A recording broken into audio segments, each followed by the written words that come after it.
Ya, jadi materi kita itu hari ini tentang ini ya, array dan collection ya. Judulnya array dan collection. Oke, ya saya rasa ya sudah pada pernah pakai ya di struktur data ini, malah diajarinya di awal ya, array sama collection di mata kuliah Alpro juga sudah pernah dibahas juga. Jadi ini mungkin ya sedikit review aja, sama mungkin ngenalin collection kalau di di Java seperti apa gitu. Kalau di Python kan sebelumnya kan pakai Python ya. Kalau pakai Python kan ya bentuknya seperti itu ya. Di Java tentunya berbeda ya, berbeda sintaksnya sih. Tapi kalau prinsip kerjanya sebenarnya sama ya, gitu. Ya kalau di Python itu ya, nggak ada yang namanya array ya. Ya ada array tapi harus import kan, harus diimport sendiri library-nya. Artinya memang tidak ada bawaannya gitu loh. Array itu perannya digantikan oleh list ya. Kalau di Python seperti itu. Sementara kalau di Java itu array itu ada sendiri, list nanti juga ada sendiri gitu.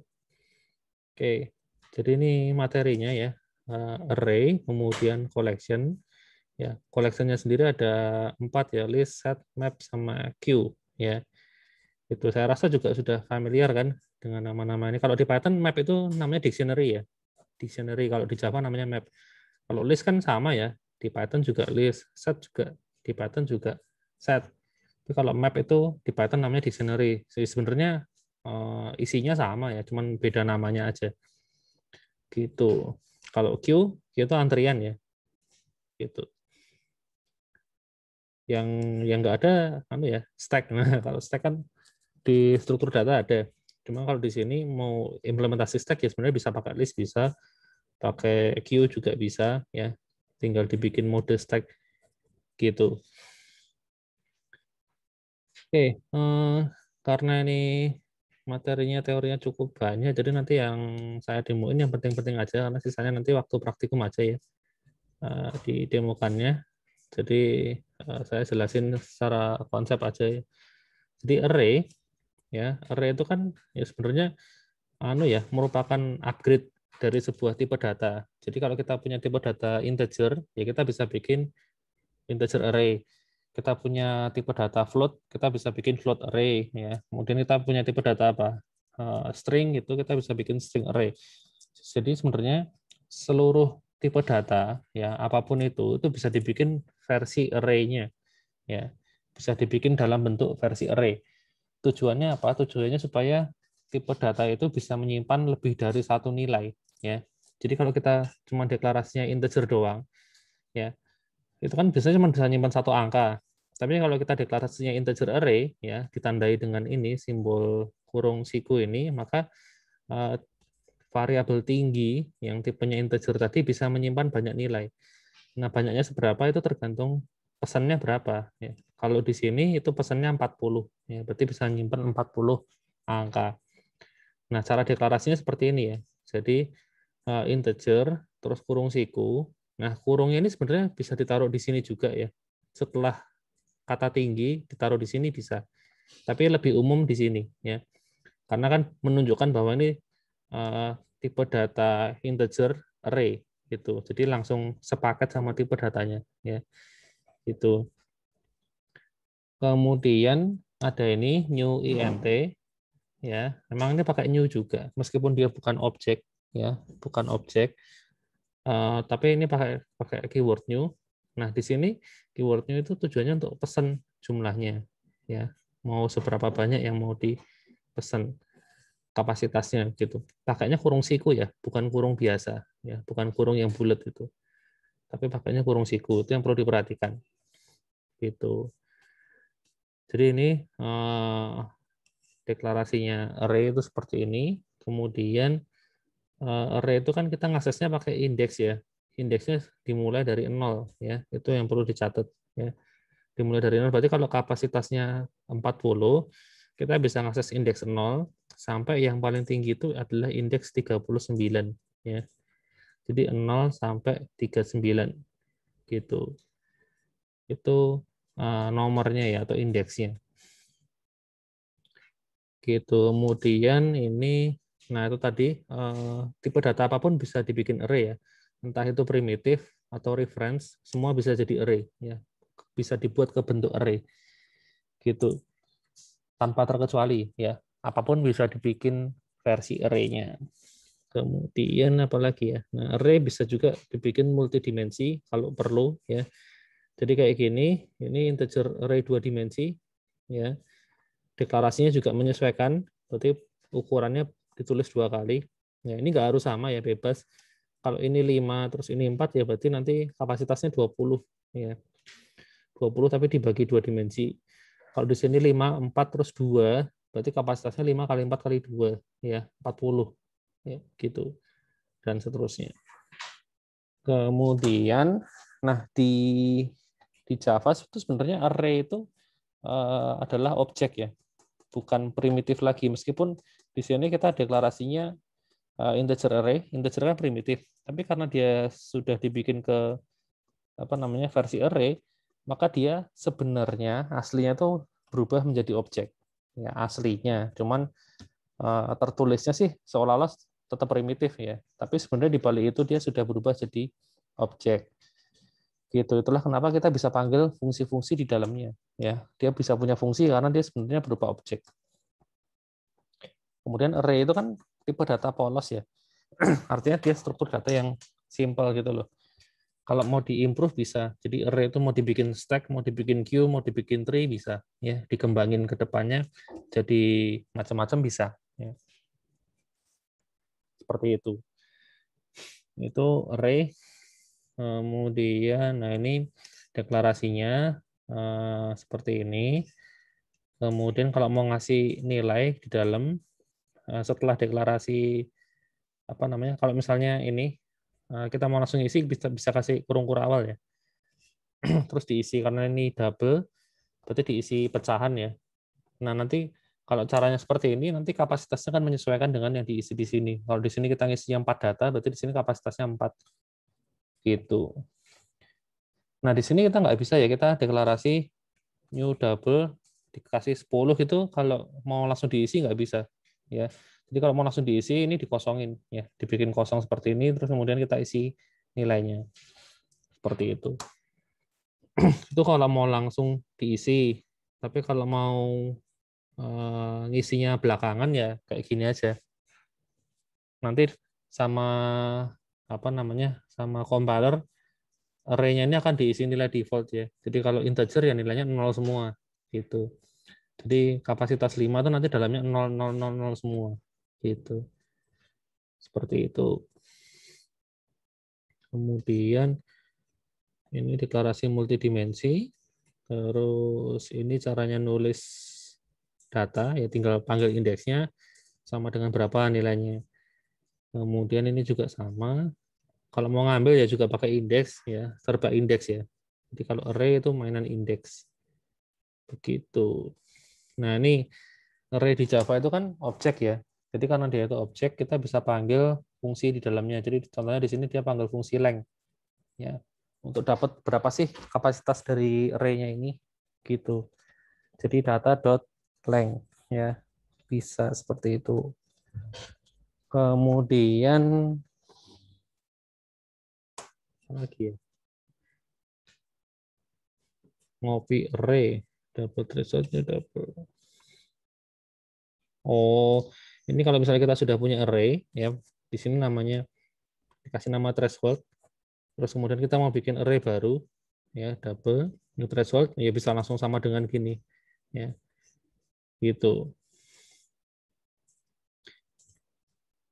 Ini yang di-copy adalah reference-nya ya. Jadi kalau misalnya di new threshold kita ubah nilainya, yang threshold juga akan berubah karena kan array itu kan objek, ya atau tipe data reference. Jadi sudah terikat gitu. Kalau mau cloning, nah ini pakai yang ini ya, copy off ya.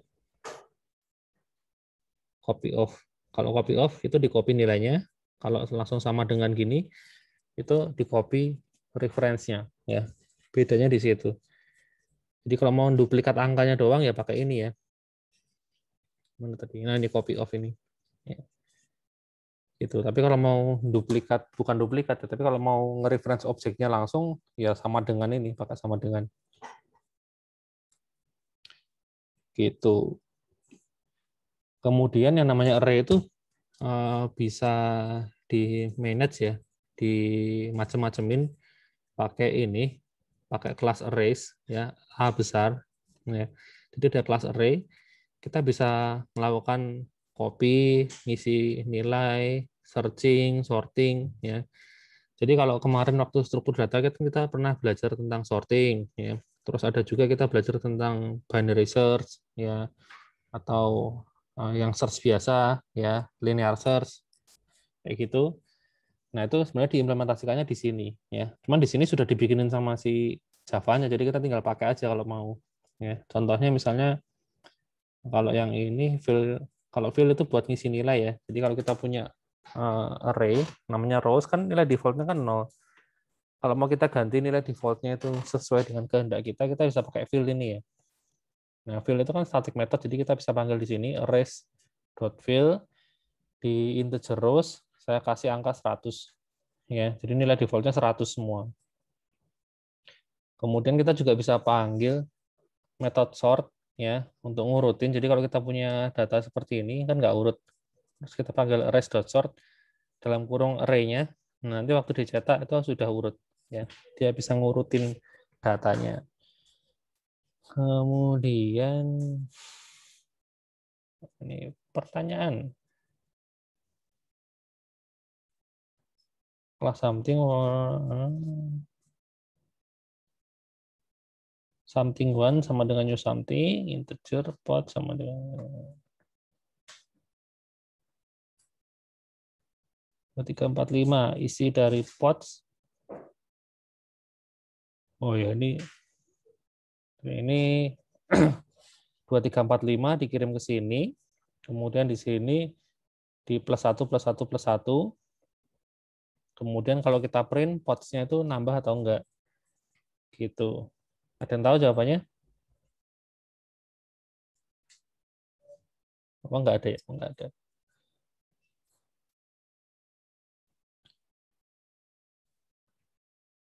Kalau dia itu tipe data apa namanya?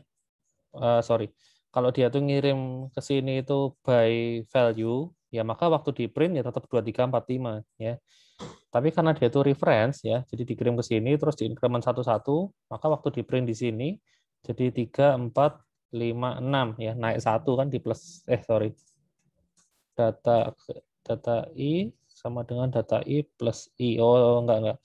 Jadi kalau data ke 0 itu ditambah 0. Data ke 1 itu jadi 4, data kedua itu jadi 6, data ketiga jadi 8. Berarti 2, 4, 6, 8 ya. Outputnya itu. Kemudian ini array of object ya. Jadi kalau tadi kan array of primitive ya, data primitif, integer, double. Kalau mau bikin array of object caranya seperti ini. Jadi kita deklarasikan dulu array-nya, terus kapasitasnya mau berapa. Nah, kalau udah harus diinstansiasi satu-satu ya. TS0 sama dengan new tabungan syariah. TS1 new tabungan syariah dan seterusnya ya. Gitu. Jadi harus diinstansiasi satu-satu. Gitu. Karena namanya objek kan ya memang harus diinstansiasi kan. Gitu. Kemudian ini array dan polimorfisme. Nah, ini kayaknya kemarin sempat saya praktekin ya sudahan ya. Jadi memang kalau di polimorfisme kita cukup siapin satu array aja. Kemarin tuh saya tentang itu kasusnya tentang hewan kan, peternakan. Jadi saya punya kesempatan untuk beli 10 hewan, ya pilihannya sapi, kambing sama ayam ya. Nah, saya boleh beli berapapun. Yang penting totalnya 10 ya, kombinasinya bebas. Mau sapi semua boleh, mau kambing semua boleh, mau ayam semua boleh, dicampur juga boleh. Nah, kalau dibikin array-nya sendiri-sendiri kan repot ya. Jadi kemarin itu kan array-nya cuma satu, ya, yaitu array binatang. Kemudian di sini kapasitasnya 10 karena memang saya kan maksimal belinya ya 10. Nah, kemudian di sini bisa diinstansiasi pakai macam-macam, new ayam, new kambing, new sapi, ya dicampur bisa. Itu kombinasi array sama polimorfisme. Gitu. Nah, ini kelebihan dan kekurangan dari array ya. Jadi array itu yang jelas ringan ya, ringan, paling enteng karena memang itu tipe data yang polos gitu loh, polos jadi nggak ada macam-macamnya gitu. Kayak misalnya kalian beli komputer, kalau masih baru kan pasti cepat ya, ringan gitu, karena memang belum ada isinya, belum diinstal macam-macam gitu. Jadi kalau kalian nggak butuh fitur aneh-aneh ya, cuma butuh nyimpen data terus paling ya ditampilin udah selesai ya pakailah array ya gitu, nggak butuh di otak-atik ya, itu pakai array ya gitu. Karena itu tadi cepat, simple, gampang dipakai ya, ada sistem indexing gitu. Nah, cuma kekurangannya kan array itu pertama ukurannya fix ya. Jadi kalau kita dapatkan 10 ya 10, itu nggak bisa nambah, nggak bisa kurang. Kemudian hanya bisa berisi satu tipe saja ya, nggak bisa dicampur-campur kecuali turunan yang sama. Nah, tapi kan kalau misalnya kita mau nyampur, kita mau nyimpan integer sama string sekaligus kan ya nggak bisa ya, itu udah nggak bisa karena integer sama string kan nggak mungkin turunan dari kelas yang sama ya kan, itu kan primitif ya, integer itu primitif, string itu reference, nggak bisa dicampur gitu. Ada yang mau ditanya dulu sampai di sini mungkin tentang array?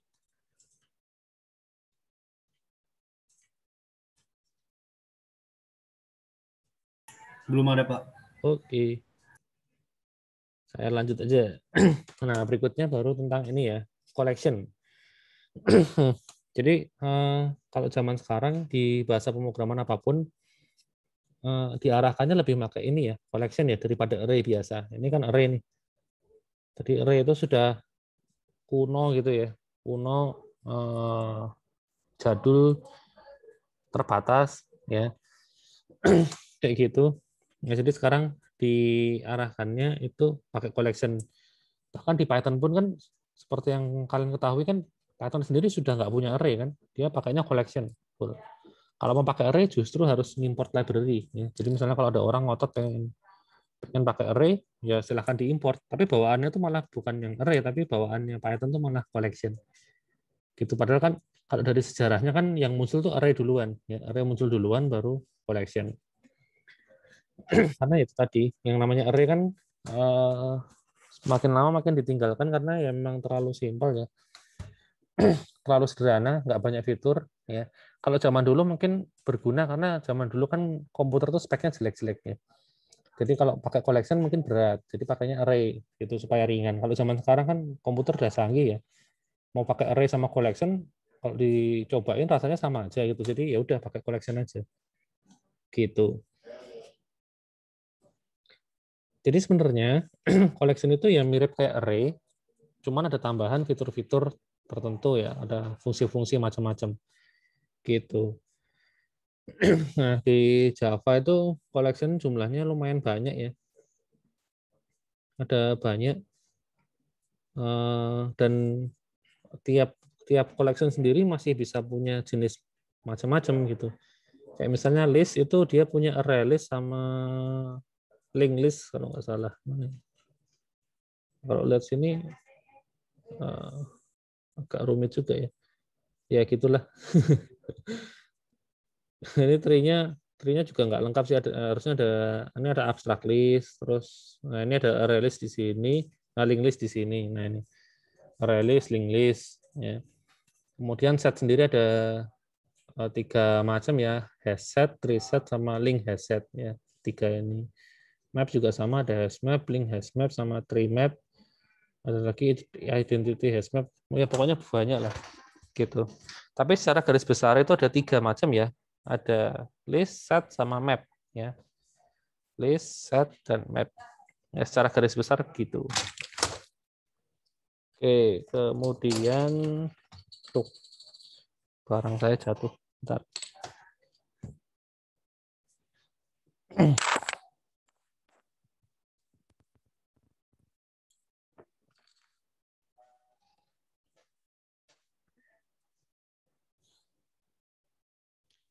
Ini skip aja.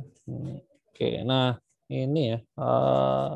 Kalau dari yang sini tadi disederhanakan sebenarnya jenisnya tuh ada ini ya. Ada set, list, queue, sama map.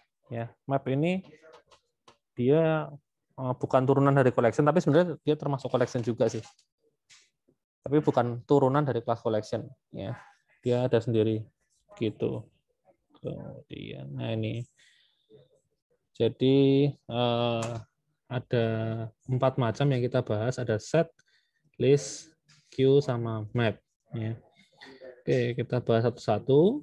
Ya.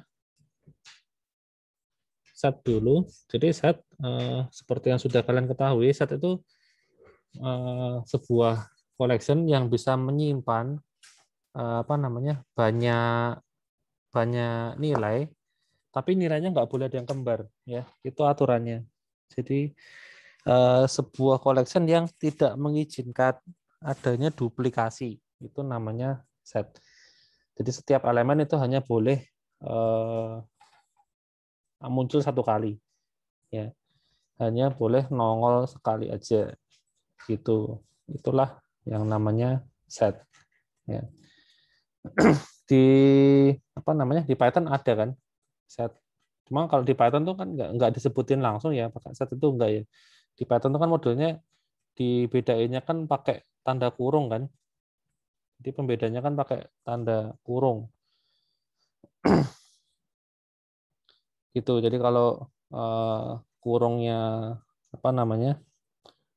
kurungnya melengkung itu berarti dia array ya. Kok array, sorry, list ya.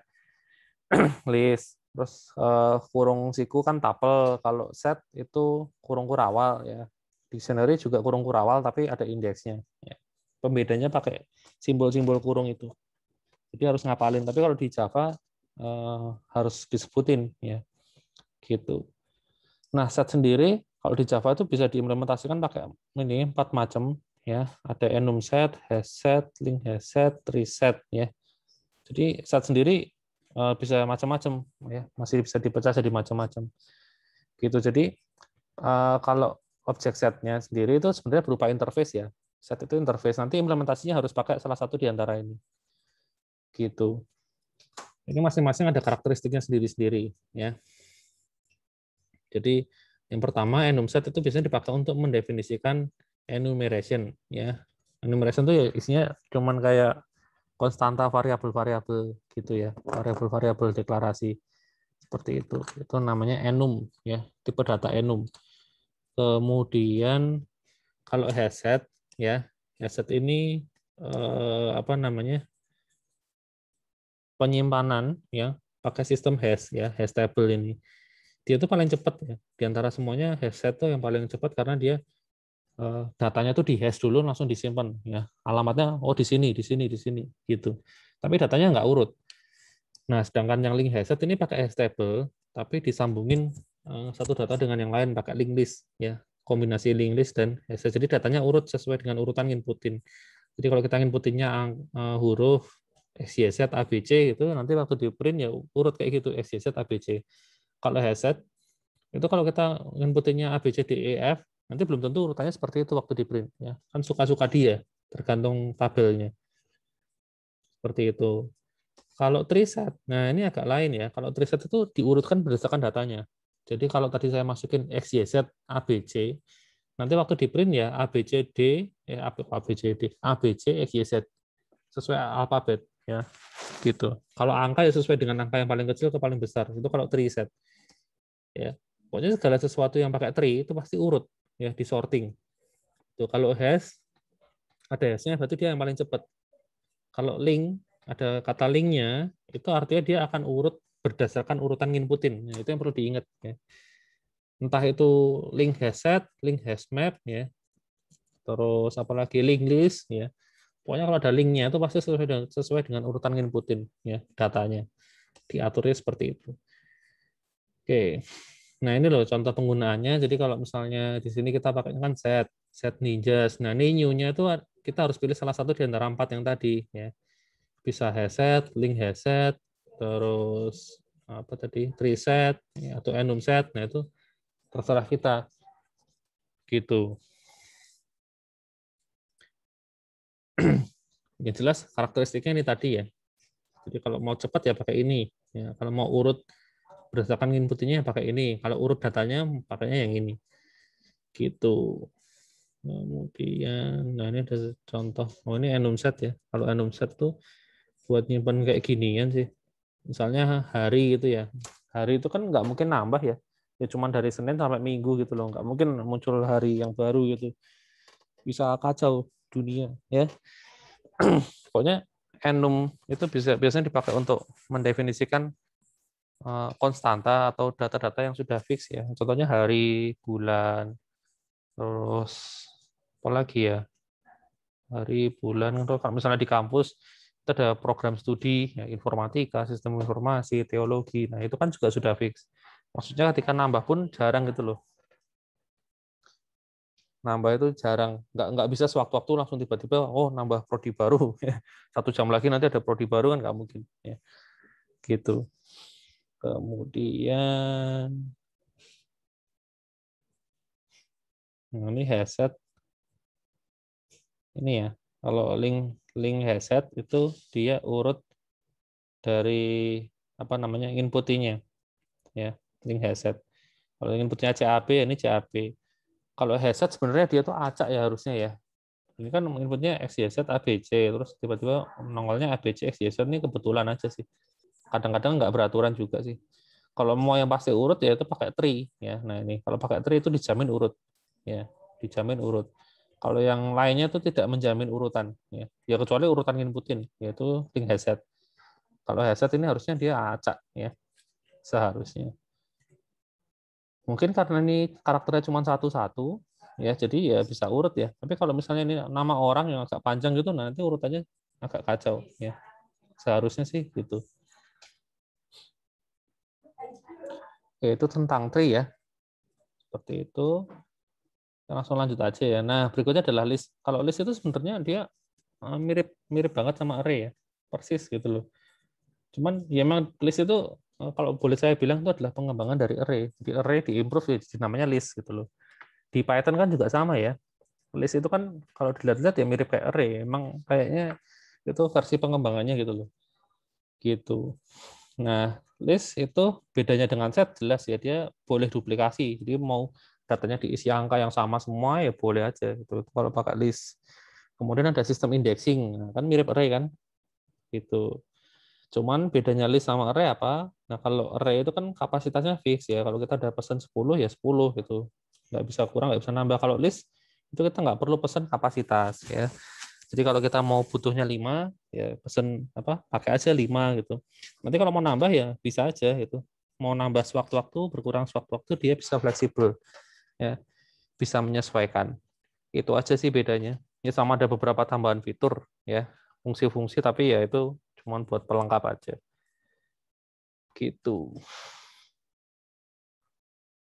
Nah, list sendiri implementasinya ada macam-macam ya, ada array list, ada linked list, ada vector, ada stack ya. Jadi kalau kalian mau implementasikan stack, pakailah list. Terus waktu instansiasi pakainya stack ya. Jadi variabelnya list, implementasinya stack. Jadi list X sama dengan new stack itu misalnya. Ya. Nah ini masing-masing ada karakteristiknya masing-masing ya. Jadi kalau array list itu list yang diimplementasikan di baliknya itu pakai array. Ya. Kalau linked list itu list yang implementasinya pakai ya pakai linked list itu. Pakai node-node itu ya yang pernah dipelajari di struktur data ya. Kalau vektor sebenarnya dia sama kayak array ya. Cuma ada kemampuan sublist. Jadi sublist itu dalam list kita bisa bikin kita ambil sebagian data doang bisa ya namanya sublist. Gitu. Itu aja sih tapi sebenarnya vektor sama array list itu hampir sama ya. Kadang susah dibedakan. Kayaknya kok sama aja. Ya bedanya cuma ini ya, ada sublist. Kita bisa ambil sebagian data untuk diolah gitu ya, nggak harus semuanya. Kemudian kalau stack yaitu apa namanya? Bedanya ini ya, punya metode pop sama push ya untuk mengakses data yang paling atas atau paling luar Gitu ya, seperti yang sudah kita pernah praktekin di struktur data. Gitu. Nah, ini array list sama linked list itu bedanya apa? Bedanya di masalah kompleksitas aja. Kalau kita sebagai pengguna, ya sebagai developer waktu make kayaknya nggak ada bedanya, tapi kalau di belakangnya itu yang berbeda sebenarnya, ya cara kerjanya berbeda. Kalau kalian masih ingat list itu array list, sorry, yang array ya array itu bagusnya kan kalau dia dipakai buat ngakses data itu kencang, tapi kalau buat baca sama tulis itu lambat. Sedangkan list kebalikannya ya. Kalau buat ngakses itu lambat, tapi kalau buat baca sama tulis itu cepat ya. Kayak gitu ya. Tergantung kalian butuh yang mana ya. Gitu. Kalau dari sisi output sama aja ya, list array list sama linked list ya, waktu apa namanya dicobain outputnya ya sama gitu. Kalau set tadi kan beda ya. Jadi kalau set tadi kalau kita pakai hashset, link hashset sama traceset tuh waktu dicobain itu hasilnya beda-beda urutannya. Tapi kalau list itu mau pakai yang manapun itu waktu di print sama aja urutannya karena memang dia nggak ada perbedaan di masalah urutan ya karena pakai indeks. Jadi kalau kita masukin data di indeks ke 0 ya 0 indeksnya gitu. Nggak mungkin kita masukin data di indeks ke 0 nanti dia tempatin di indeks 3 gitu ya nggak mungkin ya gitu. Kemudian itu tadi array list dan linked list ya. Kalau ini vektor sama stack ya kecuali stack ya. Kalau stack emang buat ngambil datanya kan dia harus yang paling atas, nah itu agak lain emang. Tapi kalau kayak array list, linked list sama vektor ya sama aja ya kalau dicobain outputnya sama gitu. Jadi kalau di sini mana tadi? Di sini saya pakai list ya, array list gitu ya. Terus saya ganti linked list, terus saya ganti vektor, ya outputnya selalu sama ya, nggak akan berbeda. Gitu. Nah ini cuma bedanya kalau vektor itu dia bisa punya metode namanya sublist ya, ngambil apa namanya? Dia bisa ngambil potongan list gitu. Saya cuma pengen ngambil list indeks 1 sampai indeks 3. Ini dapatnya 2, 3 kayak gitu. Seperti itu. Kemudian ini nanti bisa dicoba sendiri ya, agak panjang juga sih. Ada pertanyaan? Enggak. Oke. Ada nggak pertanyaan dulu mungkin sebelum masuk ke queue sama map?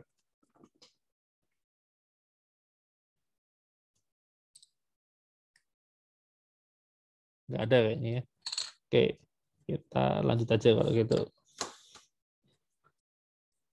Nah, kalau queue ya, queue itu kan sebenarnya mirip kayak list ya. Cuman saya juga nggak tahu kok dia dibikin sebagai struktur data sendiri, sebagai collection sendiri ya, bukan merupakan turunan dari queue. Karena kalau yang tadi kan semuanya turunan dari list ya. List punya beberapa turunan gitu. Ntar kita coba cari itu ya. Java collection tree yang lengkap tuh seperti apa sih? Kita lihat ini kayaknya lumayan lengkap ya. Oh, nggak ada stack ini. Iya, nggak ada stack. Nah, ini lumayan lengkap nih. Nah, memang seperti ini ya strukturnya ya. Jadi ada interface collection, punya anak list, queue sama set. Nah, list sendiri punya ini ya, array list, linked list, vektor, ya. Stack sendiri merupakan turunan dari vektor ternyata. Kemudian di sini ada queue, punya anak DQ. DQ itu punya anak array DQ kombinasi linked list sama DQ. Ya. Kalau queue doang itu ada priority queue. Ya. Kemudian set ada set, link set, reset. Ya. Yang nggak ada map ya. Map memang bukan merupakan turunan dari collection, memang dia berdiri sendiri. Nah ini versi lengkapnya. Ya, ya memang anu ya. Stack itu di sini ya, anaknya dari list. Ya. Nah, queue berdiri sendiri ya, bukan merupakan turunan dari list. Terus saya juga kurang tahu kenapa, padahal sebenarnya kalau dipikir-pikir, queue itu kan sama array kan mirip ya. Cuman yang diakses tuh hanya yang depan dan yang belakang kan kayak gitu. Jadi kalau mau diimplementasikan pakai list, ya sebenarnya bisa aja. Ya. Gitu. Wong stack aja bisa kok. Apalagi kan queue harusnya gitu. Tapi nggak tahu lah. Yang pasti mungkin jelas lebih efisien kalau berdiri sendiri. Ya. Yang mereka pembuatnya pasti lebih ngerti daripada kita. Ya. Oke. Kalau queue itu ada ini ya, bisa diimplementasikan pakai dua ya. Bisa linked list, bisa priority queue ya. Linked list ya, karena linked list ini merupakan turunan dari queue juga. Kalau kita lihat linked list ini kan turunan dari queue ya. Turunan dari DQ, DQ turunan dari queue. Jadi bisa diimplementasikan pakai linked list ya. Gitu. Atau bisa juga pakai priority queue ya. Kalau pakai priority queue kita harus mendefinisikan komparatornya ya. Gitu. Komparatornya itu menunjukkan prioritasnya berdasarkan apa sih gitu. Seperti itu. Oke, di linked list. Kalau linked list ya sama kayak tadi ya, sama kayak list tadi.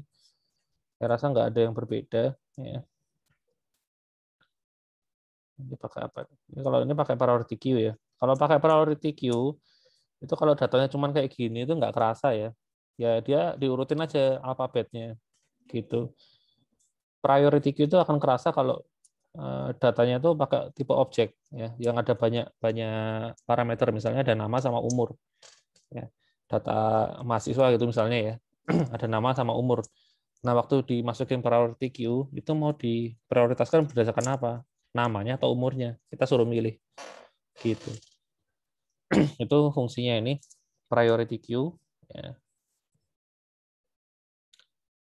Kemudian loh habis. Oh ya, karena kayaknya ini ya komparator tuh masih minggu depan, jadi ya udah ini terima aja lah pokoknya tentang queue ya. Pokoknya secara umum kan queue kan urut FIFO ya, first in first out gitu. Oke, kalau nggak ada langsung lanjut aja ya. Yang terakhir ini map ya. Map ini yang paling kompleks dan memang paling apa ya? Kalau saya bilang itu paling banyak dipakai juga ya. Artinya begini, kalau kayak set, list, queue itu kan kadang-kadang bisa saling menggantikan ya, bisa saling menggantikan. Tapi kalau map itu enggak ya. Map itu memang fungsinya itu spesial ya. Jadi map itu kan dia itu kan pakai sistem indexing, tapi indexingnya itu bebas ya, nggak harus angka. Sementara kalau yang tadi kan pakainya kan angka ya, aksesnya kan selalu dari depan ke belakang, indeks 0 sampai indeks sekian gitu loh. Misalnya kayak gitu. Tapi kalau map itu kan enggak ya, indeks itu bisa pakai kata-kata gitu. Nah, itu yang agak bikin dia spesial ya. Jadi map itu ya sama kayak dictionary kalau di Python ya. Itu adalah pasangan sebuah key dan sebuah value ya. Gitu. Implementasinya ada 3 sih sebenarnya, hashmap, tree map sama link hashmap ya. Cuman di sini cuma dibahas 2. Oke. Nah, ini key-nya itu bisa pakai apapun ya. Ini pakai string ya. Terus value-nya tuh ini, isinya ini ya. Ini string-nya, ini isinya. Kayak gitu. Ya sebenarnya key-nya ini fungsinya sama kayak indeks ya. Cuma kalau indeks itu kan angkanya fix ya, 0, 1, 2, 3, 4, 5. Kalau di map itu kan bisa pakai string gitu loh. Jadi kita bisa bikin database sederhana ya. Jadi kalau misalnya yang dipakai sebagai key itu kan biasanya sesuatu yang unik ya. Nggak mungkin ada yang kembar ya, atau ID-nya gitu loh. Kalau kita mau nyimpan data mahasiswa ya key-nya bisa pakai NIM gitu misalnya. Ya.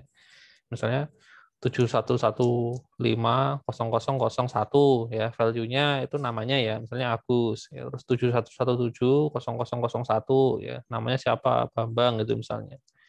Kayak gitu. Jadi nanti kalau kita mau tahu, saya pengen tahu nih mahasiswa dengan NIM sekian itu namanya siapa ya, tinggal NIM-nya masukin aja ke bagian indeksnya itu. Jadi masukin 71190001. Oh, keluar value-nya misalnya Budi itu misalnya ya. Kayak gitu. Jadi bisa dibikin model seperti itu. Ya, intinya key itu sama indeks itu sama. Cuma kalau indeks itu angka pakainya, kalau key itu bebas ya. Ya biasanya sih string ya. Paling umum pakainya string. Gitu.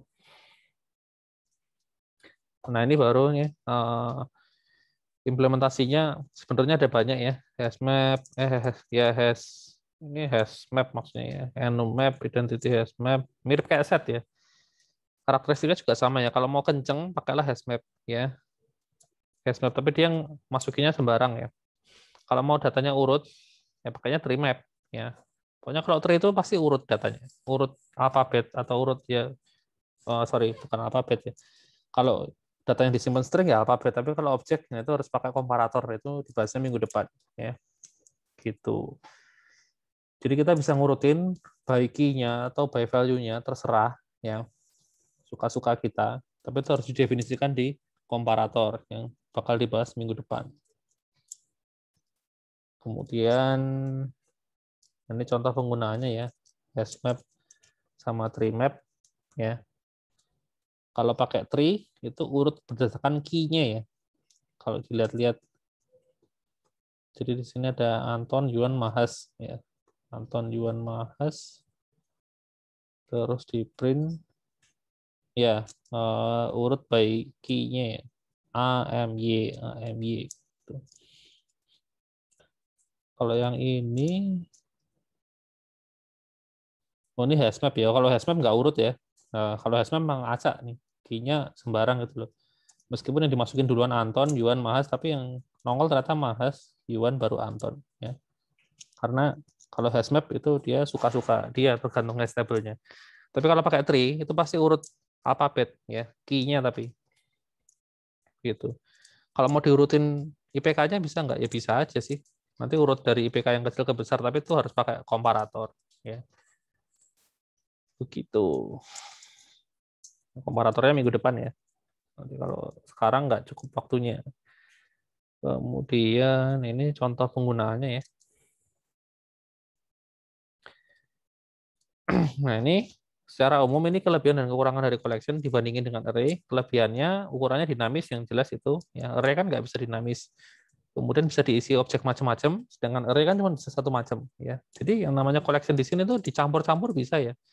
Kita mau nyimpen objek mahasiswa dicampur dengan objek makanan tuh bisa dalam satu collection. Ya. Bisa-bisa aja. Tapi kalau array kan nggak mungkin.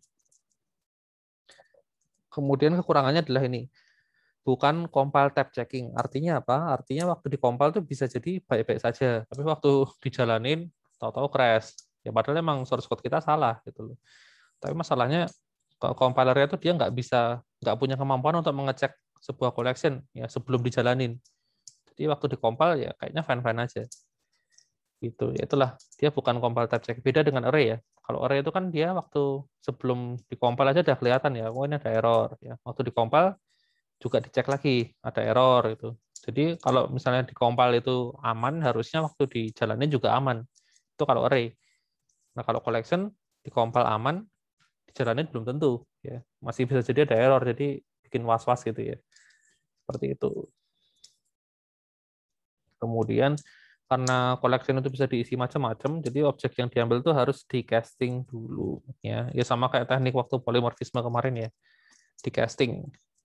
Karena kan objeknya kan disimpan sebagai objek secara umum gitu loh. Jadi harus diubah ke bentuk yang spesifik. Oke, ada pertanyaan mungkin? Ini sudah habis ya. Titik aja. Wes. Nanti demonya waktu di praktikum aja ya, karena ini materinya cukup banyak. Jadi kalau saya demo kan agak mepet. Ini cuma sisa berapa menit? 10 menitan. Daripada nanggung, nggak bisa demoin semua, ya udah nanti aja di praktikum.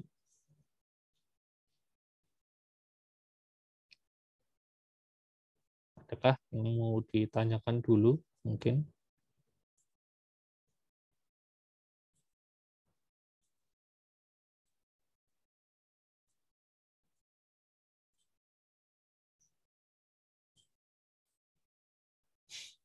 Sepertinya tidak ada ya. Nggak ada sih kayaknya. Oke, ya sudah. Kalau nggak ada, ya mungkin sampai di sini aja ya. Nanti di praktikum mungkin setelah lihat implementasinya baru mungkin ada yang mau ditanyakan ya, karena ini kan yang sesi ini cuma teori, jadi mungkin ya masih bisa nangkap ya, karena ya cuman lisan aja gitu. Nanti waktu implementasinya baru mungkin kok bisa gitu ya, nah kayak gitu. Oke, ya sudah. Itu kelasnya saya tutup sampai di sini ya. Sampai ketemu 1 jam lagi nanti ya. Thank you semuanya. Oke, Bang.